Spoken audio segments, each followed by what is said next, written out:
Hey everybody, Morgan SLV here, take 3. Today's date, 12/12/2011, gold 1462, silver, say it with me, 40.04 right now. I'm not quite sure what the high was. It's right now about 12.50 where I'm at in the morning or in the early afternoon. Hey, I just wanted to go over a couple of things. You know, my vote as far as what's going on with Bernanke and his cronies or whatever, you know, I vote that, you know, we stop the stimulus immediately. I vote that they raise interest rates sharply right now. And the reason is, you know, the longer all this monetization of the debt goes, obviously the higher our inflation ultimately will go. And my vote is, once again, I've said it before, I've said it on Pal Talk, you know, I've said it to people, you know, directly, person to person, is the longer that they wait, the longer that our country waits to fix our problem, the worse it's going to be. So in other words, we need to take care of it right now. Now, as far as the studying goes, Guild F40 is a guy that I've been touting lately, and I think you'll agree that you know, the guy keeps you up to date with what's going on. I like the way he shoots his videos. Check him out, Guild F40, DaVinci J15. Always, you know, he never disappoints. Peter Schiff, go to the Schiff Report, is very good. Jim Rogers, you know, Mark Faber, Mike Maloney, Robert Kiyosaki. As far as keeping yourself motivated a little bit, I would say Tony Robbins. Zig Ziglar is a good one to watch, even though some of his stuff's dated. The guy I used to work for, A.L. Williams, you know, sparked some controversy, I guess, with some of my viewers. I don't care. I know the guy personally. I know what we went through. I know what he went through to make his company work.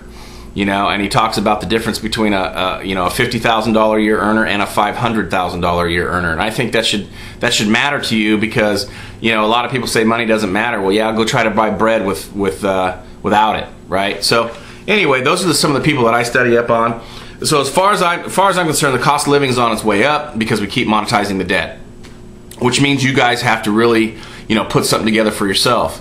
I.e., that's why we started my son's business, to kind of help, you know, ease the burden of us having to always pay for all his stuff. He's 16, so he likes electronics. He's got motorcycles and quads. He's got a hot rod truck. He's got things he's putting money into, and also investing. So he's got his, I think he's up to 8 ounces of silver now.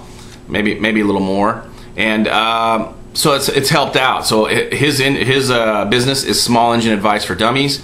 Once again, his website is not impressive at this time, you know, in my book, but it shows you that A, we tried, B, that it's working. It's about a 20-page website.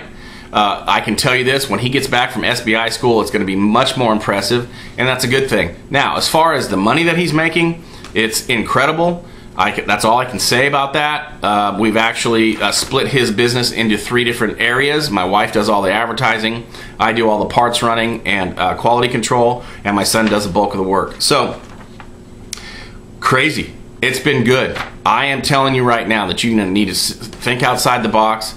And when you look at your bills every month, don't just think about today. Don't look at the numbers today and think that, you know, you're gonna budget your future from those current numbers, because those numbers are gonna increase. What I tell everybody: look at your bills, look at your current outgo for energy, food, and energy and whatnot, and think 2 to 3 times higher, and that way you'll be at least close, I believe.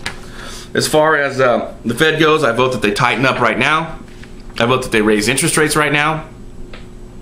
Once again, get it over with quickly. You know, the last thing I want is for one of Peter Schiff's statements to come true. He says, you know, you're going to walk into Target and Walmart and think you just walked into Saks Fifth Avenue. That's crazy, right? You know, most of my vehicles, like our pickup that we drive, you know, it only gets like 20 miles to the gallon. Maybe 18 to 20 miles to the gallon. Now, it is a 300 horsepower truck, and it's cool to drive. I mean, I believe, you know, you need to have a little bit of fun, and that's one of the things that we choose to do. But, you know, if I have to, I guess I'll get a little Toyota or whatnot to buzz around in. I really don't want to. That's why we go out of our way to make a little extra money, and you know, it's worked out good. So once again, I would suggest you guys just kind of study. You know, I led another person to the silver story yesterday. It was another one of Blake's customers, so that's two this week, and one of them actually went down and bought some bullion. I think they bought 100 ounces, which is cool. And So that's been a good thing. All right, joke of the day. Joke of the day is this. Think of this: a real nice movie theater, say in L.A., and I've been to a few down there, and holy smokes, they are awesome.